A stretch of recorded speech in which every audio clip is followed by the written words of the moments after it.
Hello दोस्तों, cricket with Ajit में आपका स्वागत है। दोस्तों, भारत और न्यूजीलैंड के टेस्ट सीरीज के आखिरी टेस्ट मैच में भारत के हार आने के बाद में मेरा कोई प्रतिक्रिया नहीं आया जिसका आप लोग इंतजार कर रहे होंगे, क्योंकि यार प्रतिक्रिया इसलिए नहीं आया कि ये हार कहीं ना कहीं चुभी है और as a Indian cricket team fan चुभती तो है यार। और इसी के वजह से इस हार के बाद कोई वीडियो मैं बना नहीं पाया। लास्ट टाइम जब इंडिया वनडे वर्ल्ड कप हारी थी तो मैं थोड़ा सा पीछे बैक सदमे में चला गया था और काफी दिनों तक वीडियो नहीं बनाया था। लेकिन ये वर्ल्ड कप से भी बड़ा हार है हमारे लिए टेस्ट सीरीज में।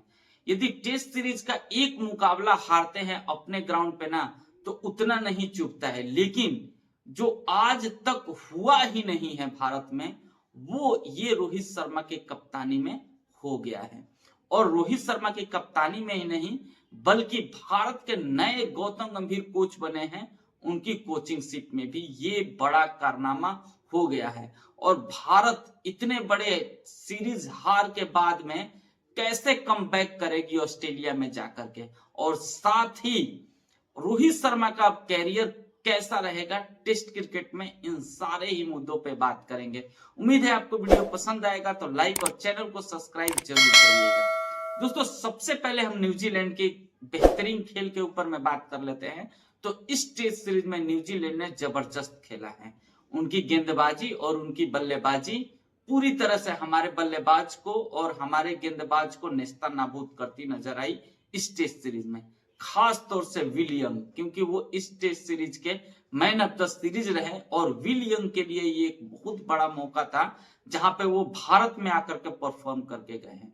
टेस्ट करियर के शुरुआती पड़ाव से लेकर के अभी पड़ाव तक विलियम ने एक भी सेंचुरी नहीं लगाई है, लेकिन उनकी इंपैक्टफुल पारी न्यूजीलैंड को कहीं ना कहीं इस दौरे पे वो काम करके दे गई जो करके उनका शतक या दोहरा शतक भी नहीं दे सकता था।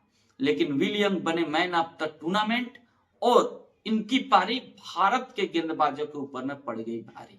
जी दोस्तों, अब हम बात कर लेते हैं कि आखिरकार इंपैक्ट क्या पड़ेगा ऑस्ट्रेलिया टेस्ट सीरीज जब हम खेलेंगे बॉर्डर गावस्कर ट्रॉफी। तो दोस्तों, मैं आपको बताऊं कि ऑस्ट्रेलिया में इस हार के बाद में बहुत ही ज्यादा मेहनत करने की जरूरत पड़ेगी, क्योंकि वो एक अलग कंडीशन होगा, अलग विकेट होगा और अलग प्रतिद्वंदी भी होगी, और वो प्रतिद्वंदी अपने घर पे हमारे साथ में खेल रही होगी। तो इतना आसान नहीं होने वाला है ऑस्ट्रेलिया में ऑस्ट्रेलिया को हराना। तो इसलिए भारत को इस हार के बाद में काफी मजबूत मानसिकता के साथ में ऑस्ट्रेलिया में कमबैक करना पड़ेगा। और पहला ही मैच है पर्थ के ग्राउंड पे, और जहां पे रोहित शर्मा का खेलना भी संदिग्ध है, तो फिर काफी मुश्किल होने वाला है। लेकिन दोस्तों, अब हम बात कर लेते हैं रोहित शर्मा की कैरियर के बारे में। रोहित शर्मा का टेस्ट कैरियर कहां जाता दिख रहा है? मेरी माने तो रोहित शर्मा को टेस्ट कैरियर से भी अब अलविदा ले लेना चाहिए। एक्चुअली रोहित शर्मा 36 साल के हो चुके हैं और वो T20 से संन्यास ले चुके हैं, और कहीं ना कहीं वो आने वाले दिनों में जो वर्ल्ड कप होने वाला है ओडीआई का, उसमें भी हिस्सा शायद ही बने, क्योंकि आने वाला जो चैंपियंस ट्रॉफी का मैच है उस ओडीआई के बाद में शायद भारत के हित में वो ओडीआई सीरीज ना आए, तो वहां पे वनडे कैरियर का भी ऑलमोस्ट रोहित शर्मा का कैरियर खत्म हो चुका है।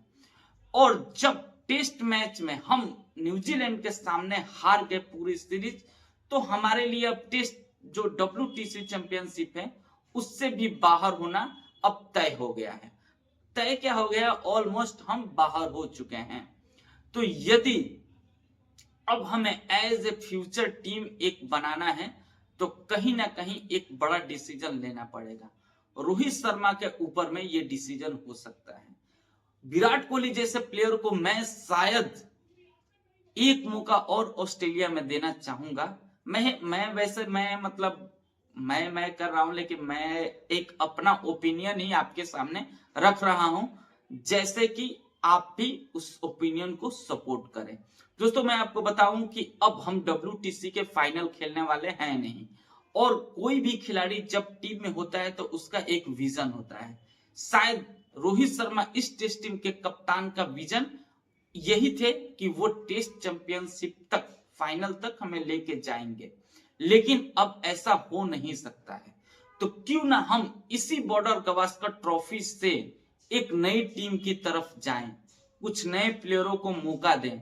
और वैसे भी रोहित शर्मा जिस तरह से इंडिया में तेज गेंदबाज के खिलाफ में आउट हुए हैं, उनकी कहीं ना कहीं ऑस्ट्रेलिया में भी ये देखने को मिलेगी कमियां, क्योंकि जो इंडिया में तेज गेंदबाज के खिलाफ स्विंग पे नहीं झेल पा रहा है, तो वो ऑस्ट्रेलिया में तेज गेंदबाजी झेलना इतना आसान नहीं होगा।